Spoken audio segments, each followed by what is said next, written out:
Alright, mga minamahal, yes, it's me again, Alicia nyo. Nagbabalik muli para sa ating panibagong video. So, eto na nga. Bakit biglang parang naging, uy, di ko kilala yan, ha? Itinanggi. Diba? Ano tong pasabog ni Senator Bongo dito nga po sa mag-asawang Diskaya. So, tingnan natin tong balitang to. Hindi ko po kilala ang mga Diskaya. Like, paano? Diba? Magtataka kayo, paanong hindi mo kilala ang mga Diskaya? Eh, meron kayong joint venture sa kanila. Diba? Bakit may joint venture ang kampanya ng tatay mo? Diba? Na naka-initial sa pangalan mo kung hindi mo sila kilala. And, madaming picture tayong nakikita mga minamahal na kasama ni Senator Bongo itong mga Diskaya. So, paano nasabi mong hindi kilala? Diba? Okay, alright. Sabi dito, wala po akong kinalaman sa kanila. At wala po akong kinalaman sa mga Diskaya.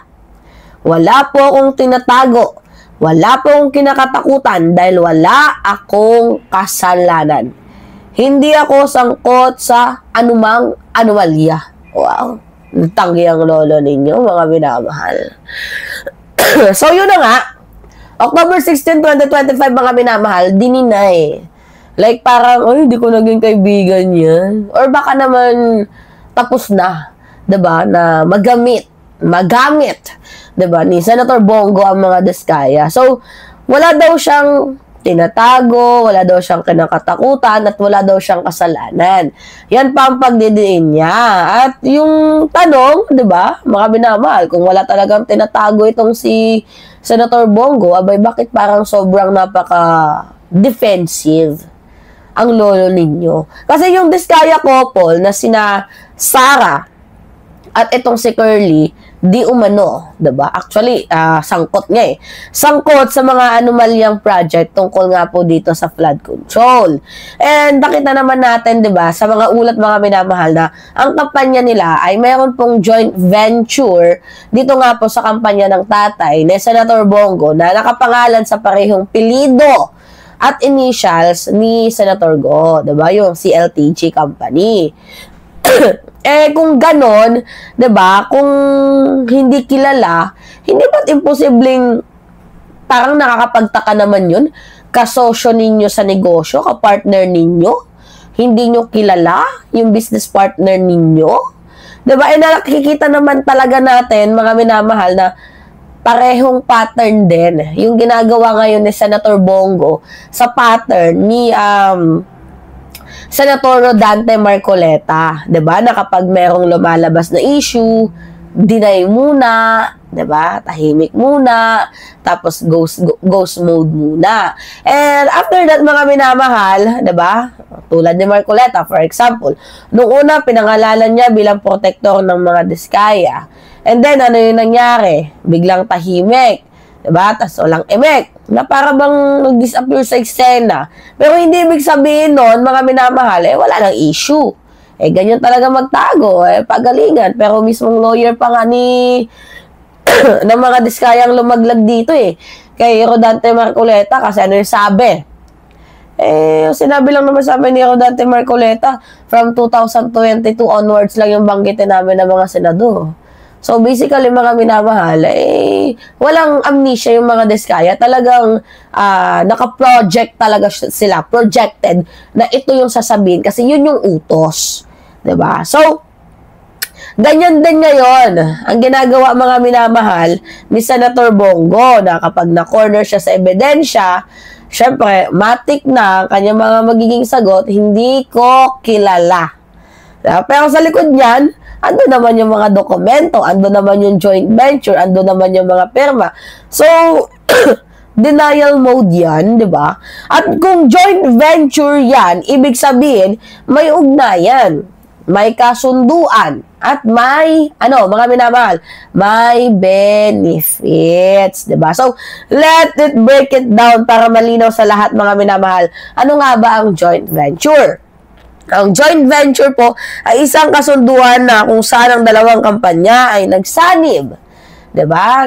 Nag-iisa, parang nag-isang dibdib para sa isang proyekto. And usually, para makakuha din ng mga government contracts or mga project bidding. So ngayon, base sa mga record na lumabas, ang kampanya daw ng mga Diskaya ay kapartner ng kampanya ng tatay ni Senator Bongo.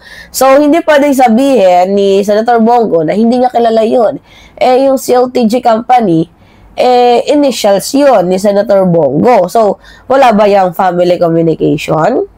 Wala bang due diligence dyan? Tanong lang, diba? Kasi kung ordinaryong tao ka lang, baka pwede pang palusot na hoy, pero, di ba? Kung ordinaryong tao ka lang, pwede pang gawing palusot yun. Pero, senador ka eh. Di ba? Senador ka ng Republika ng Pilipinas, hindi mo pwedeng sabihin na hindi mo alam ang ka-business partner, di ba, ng pamilya mo, lalo na't ang pinag-uusapan ay mga proyekto tungkol dito nga po sa gobyerno. So, hindi naman totally masama kung kakilala mo ang mga Diskaya. Wala namang masama, di ba, kung nakakatrabaho mo sila dati, or whatsoever. Ang mali lang talaga dito, mga minamahal, is yung pagsisinungaling. 'Di ba? Ni Senator Bongo. Ang mali niya yung ginagawa niyang pag-iwas sa katotohanan, 'di ba? Alam naman namin na merong koneksyon. So, wag ka nang tumanggi. Merong dokumento eh. 'Di ba? Kung wala naman talagang anomalya, harapin mo. At ipaliwanag mo, 'di ba? Huwag kang mag-deny, huwag kang mag-spin. Kasi sa panahon ngayon, hindi na uso yung ganyang klaseng taktika, yung tago-tago. Especially na kung may mga dokumentong hawak ang publiko. Recorded yan eh, 'di ba? Hindi, katulad ni Sara Duterte, sinabi niya na, I never say that, na paalisin si PBBM. Pero sa ilang mga rally, nakita naman natin kung paano niya sabihin na patalsikin si President Bongbong Marcos. Di ba, mga minamahal? Alright. So, ngayon, lagi nating tatandaan na ang katotohanan ay hindi po talaga yan natatago, mga minamahal. Lumalabas at lumalabas din yan. At kung totoo ang sinasabi ni Go na wala siyang kinalaman dito sa mga Diskaya, baka sinusukan niya na ang mga Diskaya. Well, kung sa bagay, sinuka nga din siya ni Sara Duterte. Kasi si Sara lumayo mismo sa kanya. Pansinin ninyo, yung paglayo ni Sara Duterte, dito nga po kay Senator Bongo. Ibig sabihin, totoo yung issue. Diba? Totoo yung issue. Kasi pwede niya naman sabihin na hindi totoo yun. Pero sabihin niya na hindi alay siya ng ama ko. So, hindi ko alam yun. Para ibig sabihin, diba? Totoo nga yung issue. Denial lang talaga itong si Bongo. Si Sara na yung naglaglag eh. Diba? Dito kay Senator Bongo. Si Sara na. At kung totoo sinasabi ni Bongo na wala siyang kinalaman sa mga Diskaya, edi pakita niya yung mga papeles ng kampanya na pamilya niya. Ipaliwanag niya kung, diba, paano napasok, diba, ang joint venture. Kasi kung hindi niya magagawa yan, na may malino, na mayroong lihim na gustong itago, itong si Bongo. And sa dulo, at the end of the day, wala daw siyang pakialam. Parang gago, diba? Diba? Pero yung totoo, baka may pakialam siya, pero ayaw niya lang talagang umamin. Diba? So, tuloy pa natin. Wala pa akong kinalaman sa kanila at wala pa akong pakialam sa mga Diskaya. Wala pa akong tinatago, wala pa akong kinakatakutan dahil wala akong kasalanan. Hindi ako sangkot sa mga anomalya. Hindi ka pala sangkot, di pakita mo na hindi ka sangkot. Prepared your documents. Tell everything. Diba? Alright, mga minamahal. Yes, kayo ano masasabi ninyo. Anyway, it's me again. Alicia ninyo, nagbabalik muli mga minamahal para sa ating panibagong video. Maraming salamat at ingat mga kababayan.